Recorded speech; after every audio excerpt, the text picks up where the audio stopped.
obviously in the scenario where there's generational wealth, and guess what generational wealth is? It could just be having parents who have a house in Sydney and you live with them. I lived with my in-laws for 7 years while starting a business, okay? And I'm not ashamed to say it because that is the solution. That is the scenario we're in. You have to use the resources at your disposal. You're rich in this country if you have parents and they've got somewhere you can live. That's rich. That's generational wealth. Not everyone's in that scenario. We've got 750,000 new people in Australia that are immigrants that came with no parents. We've got people who have parents that they're not allowed to live with or can't live with or no longer with us. All those people, you need to hustle, baby. You need to find a way to start a business, to level up your career, and you need to set a goal for yourself that I need to make $200,000 a year to survive this city. This is a rich city. Yes, Sydney is cooked, but there's a lot of cooked places in the world. All right? If you want to live in a cooked place like Manhattan, like Toronto, like Sydney, then, bro, you got to be cooked. You got to cook hard, bro. You got to start cooking. You got to start doing whatever you got to do to actually make more money, and you need to find a husband or wife and make more money with them, and you need to start a business, and you need to rent vest, and you need to buy property. You need to do everything because this isn't this is NRL. This isn't Jim Beam Cup. Yeah. This isn't the Super League in England. This is NRL. If you live in Sydney, this is the NRL. This is the state of origin of cities. This is the best city in the world, bro. We are the best. We've got, you know how many hospitals we have? Bro, they're trying to sell houses in Bundaberg because they're building a hospital. Yeah. Bro, I've got 10 hospitals near my house. Yeah. Well, this is Sydney, bro. Yeah. You know what we got here? We got Vivid, bro. Yeah. we've got Vivid. We have fireworks. Bro, have you seen the Harbour Bridge? Brother. Bro, who's got a Harbour Bridge like our Harbour Bridge? We've got the Opera House. Yeah. You want to live in this city? You're playing first grade now, all right? Don't bitch about it. Yeah. Just get smarter, be better, be harder. Yeah. I have a friend of mine who came in from overseas, right?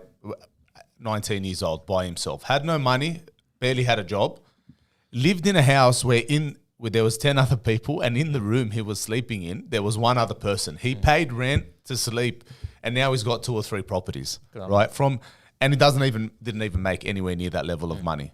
So, yeah, you're going to have to hustle. You're going to have to live in a house with 8 other people. Do what you need to do. Make your money, because you know what? We all start somewhere. And Sydney's, mate, there's so much opportunity here in Sydney. Even though, things are hard, there's still plenty of opportunity. Can I push back on one concept too, Fig, for you? Yeah. You always say, 110, oh, no, that should be enough. Bro, it's not, okay? 110 grand in Sydney is not enough. The problem is not how much you can save.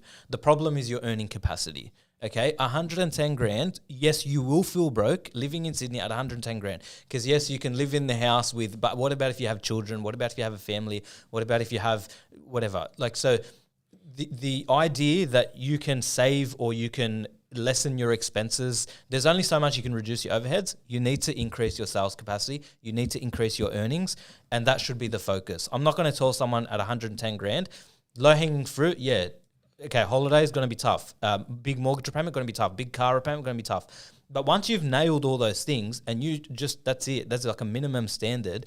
You need to increase your earning capacity. Jacob, if you're a male and you've done everything right from the day you left school from 18, lived humbly, stayed at your parents, and you had those opportunities all the way till you're in your 30s and you've been able to set yourself up and you're making 110K. It's not enough. It's not enough. John, is that enough? You can just, you can get by, provided you do everything right. Follow up and final question on that. Yeah. By 30 years old, how much should that person have saved? Should have bought a house? No, how much should they have saved for a deposit by 30? If that person... No, you can't save for a deposit. A house is $1.2 million. You should have used your 5%. How much in dollars should you save by the time you're 30? If you're living at home... $300,000. Wow, bro. 300 G's. Yeah, you can do it. That's gangster. You can do it. I'll draw possible. it for you. It's possible. That's 30 grand a year on average since you're 20, right? Single living at home, possible. You can do it. Okay, you save 30 grand after tax? Yes. Bro, my first salary was 22 grand. But I know it's a long time ago. How old are you? I was 18 at the time. It was 2005. So you think 300 grand by 30, what do you reckon?